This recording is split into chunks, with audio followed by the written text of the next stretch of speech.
Kakao Flow menuesittelyssä olisi tällä kertaa kaakaosmoothie, mitä se pitää sisällä ja pikkasen jotain sen vaikutuksista.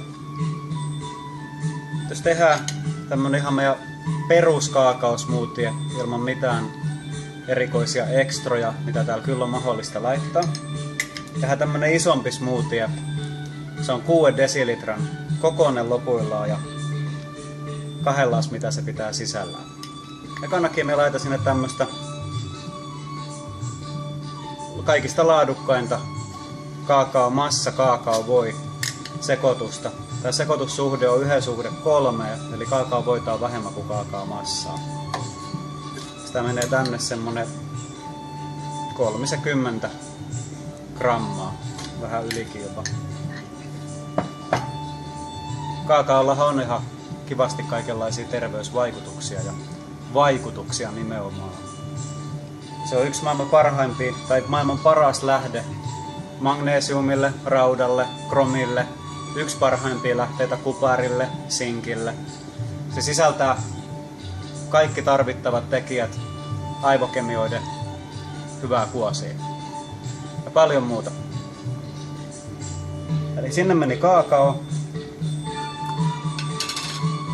Sitten heitetään sinne ruokalusikallinen kylmäpuristettua kookosöljyä. Kookosöljy on ihan mahtava energianlähde. Se vapautuu suoraan energiaksi, muuttumatta koskaan rasvaksi, läskiksi. Hyvä vinkki siis kaikille laihduttajille. Se on myös antibioottista, antibakteerista, antimikrobista. Se pitää suoliston ja paikat semmoisessa kunnossa, että huonolaatuisilla tai pahoilla bakteereilla ja mikrobeilla on epäedullinen ympäristö siellä olla.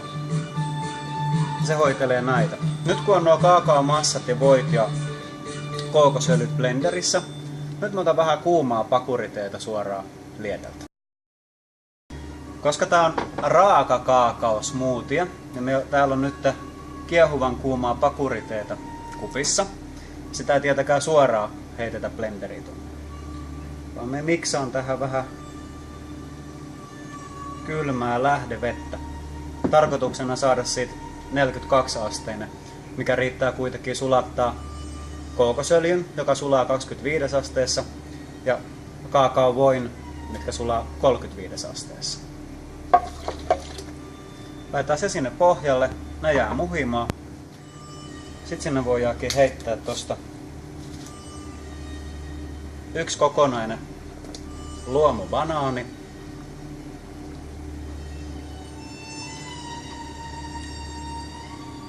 Sen jälkeen heitetään kuorittui hampusiemeniä, 2 tämmöistä isoa kukkura ruokalusikkaa. Hampusiemeniä me käytetään tässä smoothiessa sen takia, että ne on muun muassa täydellinen aminohappoja eli proteiinien lähde.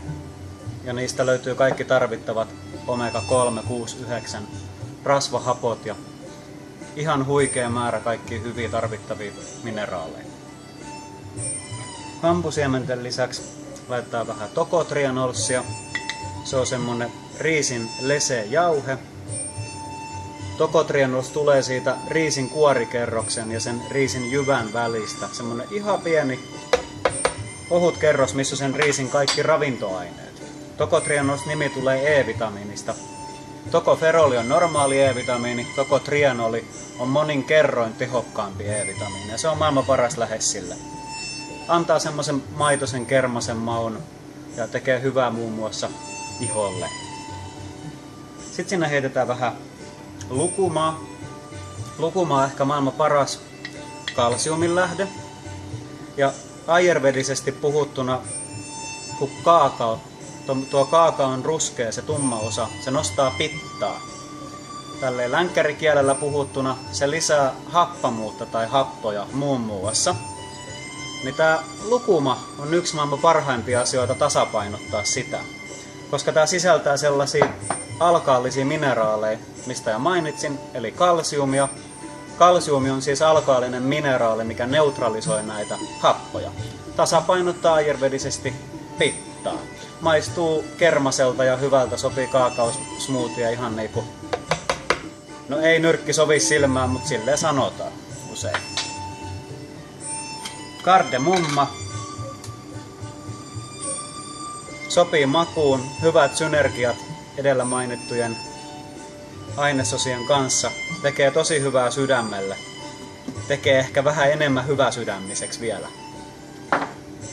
Vanilja. Kaakaon kosminen rakastaja.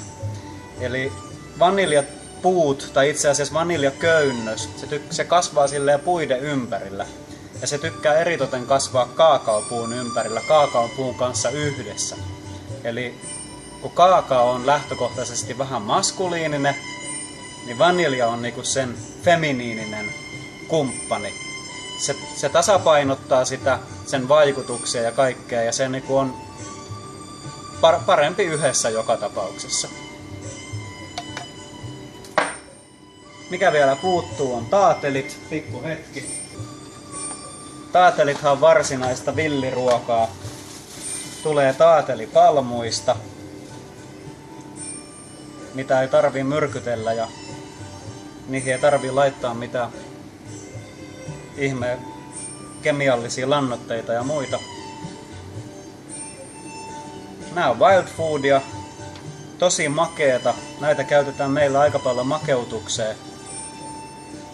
Sitten tarvii vähemmän kaikkea muuta makeutusta. Taatelissa on paljon kaikkea hyvää. Ne tekee itse asiassa vähän paremmalle mielellekin vielä entisestään. Siellä alkaisi olla kaikki ainekset kondiksessa. Nyt sinne lisätään vielä vähän lähdevettä.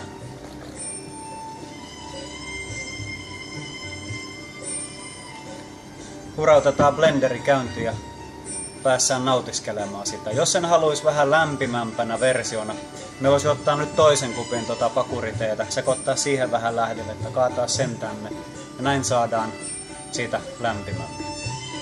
Sitten erikoistilanteissa sinne voitaisiin laittaa vähän kanelia. Sitten meillä on kaikkia semmosia ekstralisia, niin kuin vaikka lääkinnällisiä sieniä, kuten reissiä eli lakkakääpää, cordycepsia, maitaketta, agaricus placeita, shiitaketta. Meillä on hyvät valikoimat sellaisia, plus sitten ayurvedisia yrttejä, niin kuin vaikka ashwagandaa tai superfoodeja, niin kuin makaa.